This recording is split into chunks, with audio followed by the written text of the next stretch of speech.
a frequency, oh wait, a line plot.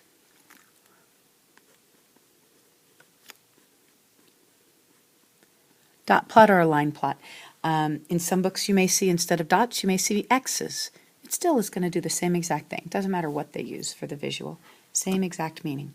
So what you see here, sorry, bump that. You can notice that both Class A and Class B, they say it's taught by the same teacher, so maybe think of one period of class and another period of class, have similar range. Everybody for this test score, or quiz score, got between 70 and 100 in both classes. Neither one has any lower or any higher, maybe if they had an extra credit option. So that's the first thing you're going to notice.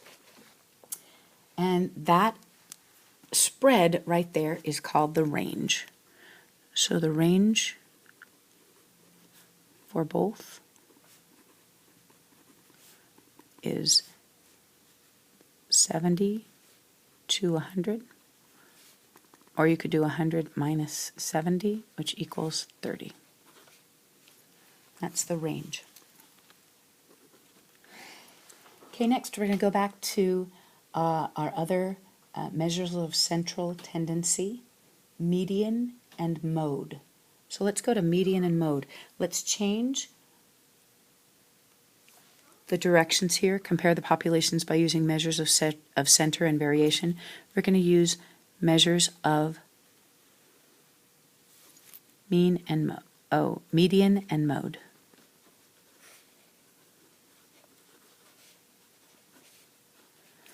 Okay, what's the median here? Well, if you were going to do jump, jump, and make sure that we get to the middle, I could look here and say, here's one away from here, one away from here, three more away from here, three more away from here, three away from here, three away from here, two more away from here, two more away from here, and jumping to the middle would be somewhere in here. So the median is going to be 85.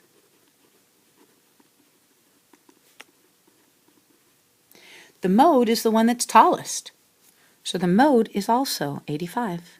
Doesn't have to be that way, but it is. Is it the same way for Class B? Well, again, do the jump to the middle. If you took 4 away from here, you'd be here. 4 away from here. 4 away, 4 away, 2 away, 2 away, and you'll end up, the median is going to be 90. But what's the mode? Which one occurs the most often? Which one has the most dots? I'll let you write that one in. Okay, next I would like for you to express, or we're just going to get rid of this problem and just say, find the mean, which is also the average.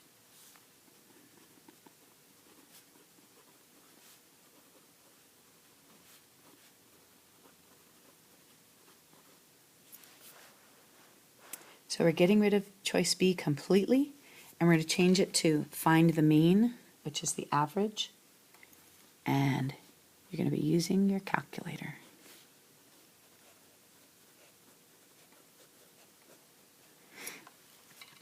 Okay, so when you're calculating this out, you want to be careful that you remember how many of each of these things you have. You can't just add one of these each because some of them occur many times. And the first thing you want to do is figure out how many total there are in each class. So carefully, you want to count up the dots. You got 1, 2, 3, 4, 5, 6, 7, 8, 9, 10, 11, 12, 13, 14, 15, 16, 17, 18, 19, 20, 21, 22. Now I'm going to count from this side, counting again. 1, 2, 3, 4, 5, 6, 7, 8, 9, 10, 11, 12, 13, 14, 15, 16, 17, 18, 19, 20, 21, 22. Okay, so there's 22 total. You saw me count twice. I want you to be that careful for your CAASPP test. Okay, now it's time to check this one. Another way to count would be, this one has 6, this one has 4, that's 10, 14, 18, 19, 20, 21, 22. Okay, another way to count, 4, 8, 12, 16, 17, 18, 19, 20, 21, 22. This also has 22 total.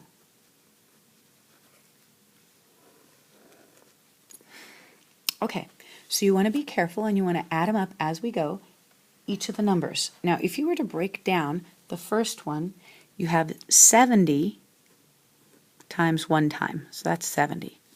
Then you've got 75, but that's times 3, and you want to get your number and add it in there. Then you've got 80, but there are 1, 2, 3, 4, 5 80s, so 80 times 5, which we happen to know is 400, that's easy. 85 times 1, 2, 3, 4, 5, 6, get that answer, write it with your calculator. 90 times 3, which I happen to know is 270. So if you know it, you can go for it. You want to double check everything on your calculators. 95 times 2 is going to be 190, and 100 times 2 is going to be 200. So you're going to add all of these totals up and then divide by 22.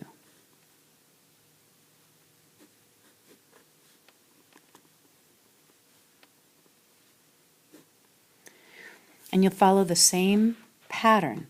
Make sure that you have all the numbers listed in, and you carefully add all of these up to get the sum, and then divide it by 22. And that will get your answer. Last, this section is called Box and Whisker. Now, Box and Whisker is something that I didn't have when I was growing up. It's pretty cool, though. It's got 5 important parts. The most important part is the mean. It's right here at this middle line. That middle line is the mean. So if they give you a CAASPP test question and they say, what's the mean? And they show you a box and whisker, you just look in the middle and boom, there it is. So right here, the mean for this one is 5. The mean for this one is 6. Then they have some other stuff. This is called the minimum, but unfortunately, some places call it the lower extreme. It's got another name. This is called the maximum, but some people, again, upper extreme. UE, upper extreme. So it's got a couple of different names. But this point here and this point here that you would follow down to the number line to see what's going on, they have special names. This is the lower quartile, LQ, and this is the upper quartile, UQ. Lower quartile, upper quartile.